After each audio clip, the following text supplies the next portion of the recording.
Which one's the best crypto asset? Well, Bitcoin's the best crypto asset. Okay. What's the second best? There is no second best. There's no second best crypto asset. There's a crypto asset. It's called Bitcoin, right?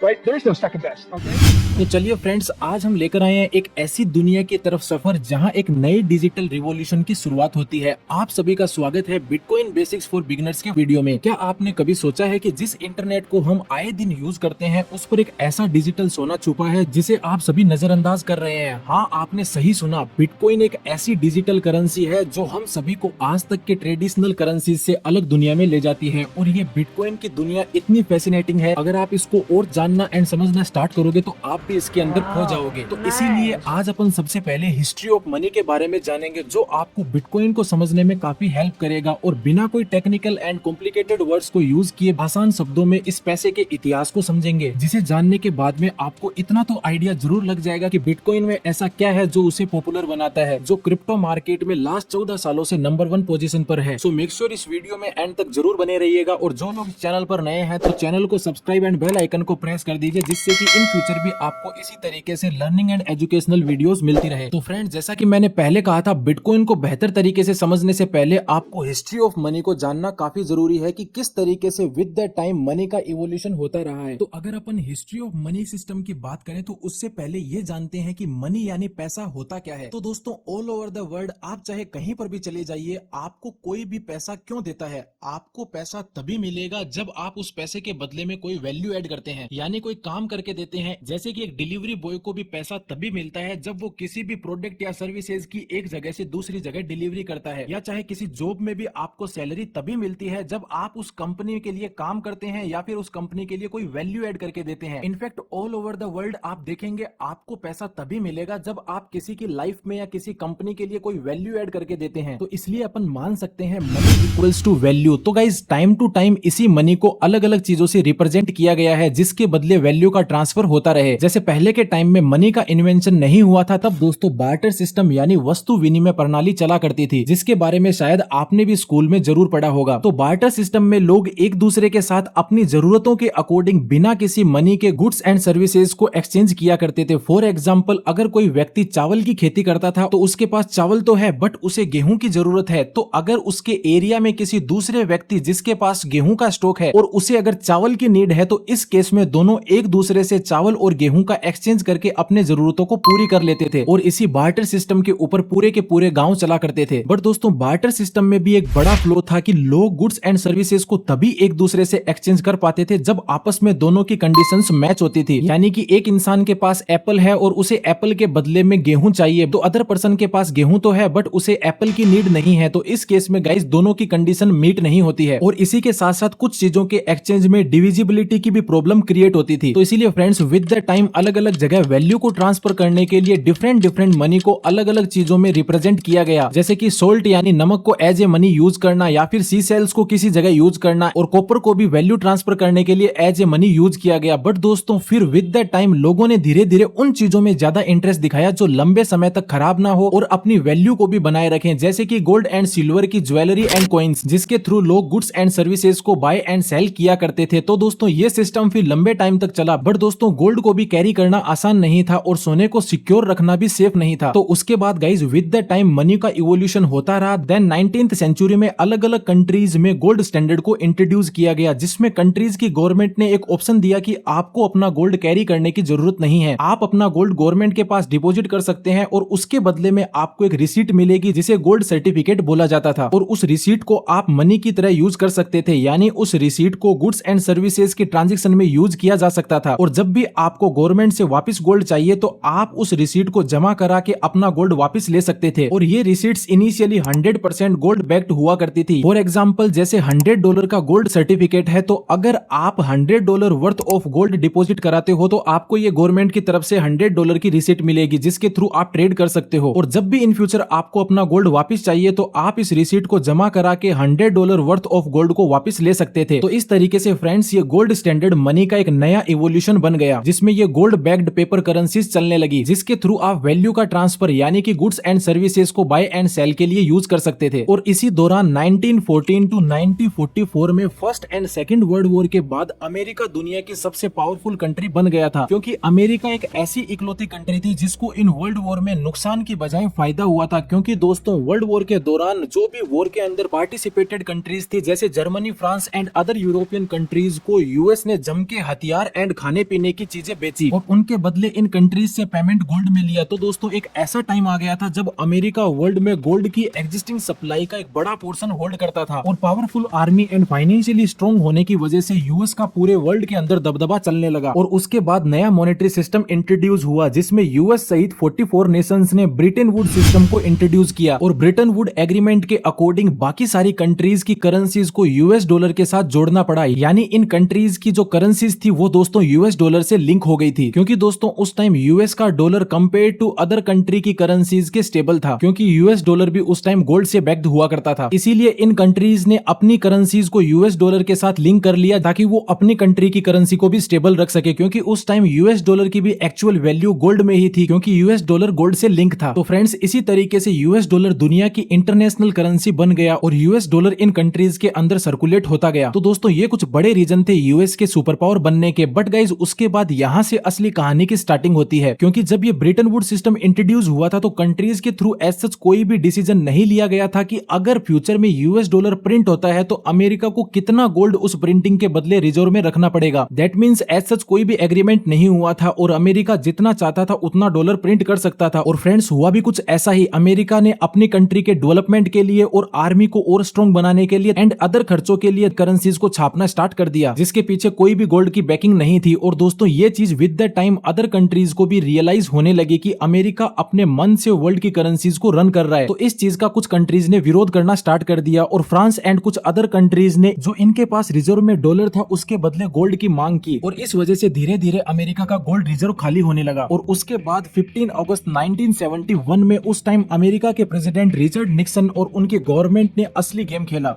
The strength of a nation's currency is based on the strength of that nation's economy. And the American economy is by far the strongest in the world. Accordingly, I have directed the Secretary of the Treasury to take the action necessary to defend the dollar against the speculators.